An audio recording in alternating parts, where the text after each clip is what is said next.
So I'm recording my homily for the 5th Sunday of Lent, and the readings, the gospel today is about Jesus raising Lazarus from the dead, and so I thought certainly an appropriate place for that would be to film right here, and it is a beautiful day today. I want to go a little bit deeper with this gospel passage and look into what is really being conveyed. Is this an act? Is this a miracle that Jesus is doing in raising his friend Lazarus simply out of a sentimentality, simply because there was an affection for him? Or is there something more that he's symbolically trying to show the people especially of what's coming for his own life, right? I've referred to it a couple times. A book that's written by Father Bill Watson, and it's called A Whole Life Confession. And so what it is a book based on the conversion of St. Ignatius of Loyola and the steps that he created based on his conversion, which he ended up calling the spiritual exercises. And these exercises help a person to not just make like one good whole life confession, but it's how they turn their whole life into an experience of God, that they develop the qualities and the disciplines and the openness, the softness of one's heart to the movement of God in their life. In other words, a whole life conversion, if you will, that will last you your whole life. In this book, there's different steps, and each day there's a step, and so it goes through a whole month. And so the idea is that as you go through this book, you're spending a month basically like on retreat as you work through these things. And there was one that really caught me off guard. There was one day that caught me off guard, and so he said, I want you to think about a song, a movie, story, whatever it may be, but things that have made you cry, right? Things that have made you cry. And then he wanted you to write it down and even to go a little bit deeper and say, why did this story affect you that way? Why did it make you cry? Now, in our little book study group that we're using this book, you can almost imagine the men thinking, oh man, this is going to get all touchy-feely, right? And guys, we don't tend to like that. And it's more than that, though. It's not just about the emotions, but it's what they symbolize on a deeper level. And so when we're crying, there's something causing us to open our heart just a little bit more than normal, right? When you're doing your average daily things, when you're at work, when you're at school, you're usually not gushing, you're usually not pouring your heart out or crying. But when something impacts you, when something opens the heart a little bit, we do tend to cry, right? So as I did this, I realized that there was a couple different things that caused me to cry. As a priest, I do a lot of weddings, and there's some weddings that are just so powerful. And so when you see the two people there, and maybe I've gotten to know them really well, and so you see them standing before God, standing before their families, and perhaps even going through great difficulty to get to that moment. And there they are, professing their lives to each other. It's beautiful, right? I think that's why you see a lot of people crying at weddings, especially during the vows, because we know it's a powerful thing and beautiful. So I think beauty can open our heart. Beauty makes us cry sometimes. If you have a child who you didn't even think would graduate from high school, and there you are at their college graduation. You're just so proud of them. Make you cry. It's not a bad thing, right? Just opened your heart up to something beautiful. The other thing I think that sometimes makes us cry is profound reconciliation. So again, as a priest, sitting in the reconciliation room, sitting in the confessional and hearing people's confessions, I have to say, I cry too when I hear people really pour themselves out and open their heart and see their heart get softened by that desire for reconciliation with God. It is beautiful. sometimes I joke, saying it's beautiful making people cry in the confessional. And it's not because I'm being so hard on them, right? It's just, no, it's just the beauty of the person opening up to God that way. Maybe even in your own family, you thought there's no way God could ever fix my family. My family's broken. There's no way there's going to be reconciliation. And then it happens. That can make you cry. The other thing that I think makes us cry is things that are just painful. Things that just hurt, right? When we go to do the anointing of the sick, a lot of people call it the last rites. You go into the hospital and you have 20 family members there, and this person's getting ready to die. It hurts. There's a lot of pain there. The family is going through the pain of that. Or even at the funeral, you can see that there's pain in that. So one of the stories that caught my attention that I put down on that lesson that I was talking about was a movie called Bella. I don't know if you've seen it. If you've never seen it, you can get it on Amazon Prime or whatever that other one is called. My brain just went blank. Well, anyways. So you can stream it online if you want to, or rent it. And so Bella, I'm not going to tell you the whole story, but it is a movie worth seeing. And so at the very beginning of the story, it's about a young man who's very successful. He's a professional soccer player. He's doing fantastic in his life. Life is great. He's happy.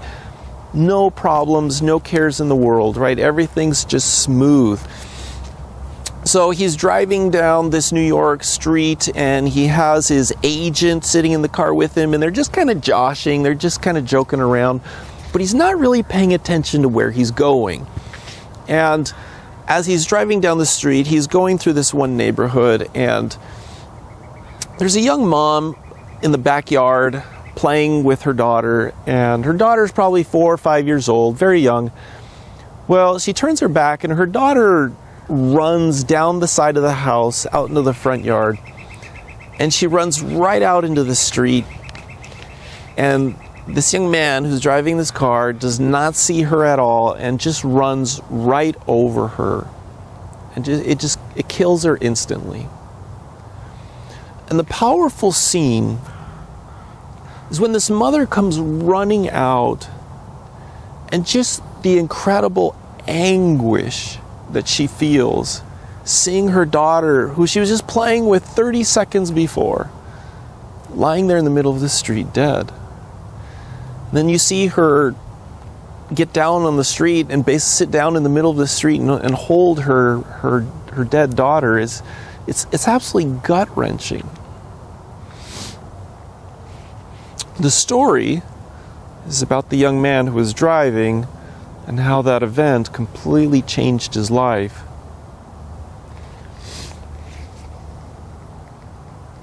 I don't tell that story just again for the emotions, because there's something deeper that Ignatius in the spiritual exercises and Jesus in the gospel wants us to get at. And it's not just about crying, but it's about what it's doing to our heart. You see, there's something very just innate, there's something intrinsic about Christianity, that we can't preach Christianity, we can't share it with others unless our hearts are soft and vulnerable. And I don't mean that in becoming a doormat to people and letting people just hurt us, but it's in choosing to be vulnerable. It's in choosing to allow the world to make us bleed so that they can see something far more beautiful than what they have right now. Sometimes that's what it takes for people to open their hearts and to soften their heart when it's really hardened. The other day, last Thursday, I was standing out in front of Planned Parenthood praying, and I have my big crucifix with me. So I have a crucifix that's over 6 feet tall, and so I bring it out there and I put Jesus in front of me, and I just want people to see Jesus, right? I just want them to see what sin does, because that's what's happening inside, right? They're murdering kids. So I bring the crucifix out there. So Thursday I'm standing out there, and this young woman's driving by, and she stops right in front of me. And she stops right in the middle of the road. She rolls down her window, and she begins to scream some of the most vile things. Now, if you want to insult a person, who in their family do you insult? Their mom, right? So she begins to scream the most horrible, vile, ugly, nasty things about my mom. None of which is true, obviously. She doesn't know me. She doesn't know my mom, right? But it was just rage. Just came spewing out. And I was holding the cross. I couldn't help but think, this is what it felt like. Well, kind of. Not as bad, obviously. But when when they were checking to make sure Jesus was dead, just the thrusting of the spear into Jesus' side. And so there I am holding Jesus in front of me. And she has this spear. And all she wants to do is cast hate. All she wants me to do is to receive hate, is to be wounded. That's all it was about. And I have to tell you, if I were to repeat the things she said, it's like I think the ground would shake. It was just so horrible. She obviously didn't stay for a response. But afterwards I began thinking, what would I say if there was a response? And I didn't feel hatred. I really didn't. And I didn't feel like she really, really hurt me. And so when I began thinking about my response, I began thinking of all the different things I could have said. Basically, it would have been, you didn't hurt me. Everything you said, you didn't hurt me. I think that's our natural response. It's just like the Catholic Church. We want the world to see a strong church, a church that's not hurt by insults, a church that's stronger and more powerful and more beautiful and more grandeur and all these things. But that's really out of our insecurities, because that's not what Jesus did. He wants a church that bleeds, because a church that bleeds feels for the people who are in the midst of sin, who have just rage in their hearts towards God, towards Jesus, towards anything good. And so Jesus set the example as we're getting ready for Holy Week. When Jesus is up on the cross, he's not being a doormat to evil in the world. He's just taking control and saying, I choose to bleed for the world. I want the world to see a heart that's soft, that can feel for them and then receive them and transform them. And so as I began thinking again about the young lady in front of Planned Parenthood, I thought, maybe she did hurt me. Maybe I could just say that. Maybe I could say, that vileness hurts. It hurts everything. It hurts you. It hurts me.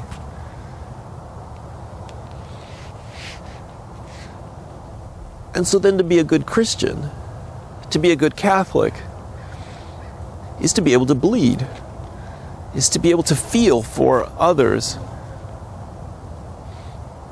To respond with anger and hatred, that's only too natural, but that's also what Satan would want. It's not what Jesus does. So I think that's the power of Holy Week as we're entering into it. And as Jesus was there right before Holy Week when he raises Lazarus, it's the only time in the gospel that I know of. I take that back. Maybe there's one other. But it's one of the only times in the gospel when it says that Jesus weeps. And so there was something very, very precious about that relationship. But you also know that there was probably a woundedness. That Mary and Martha and Lazarus, when they came to faith, there was probably something very profoundly wounded in that family.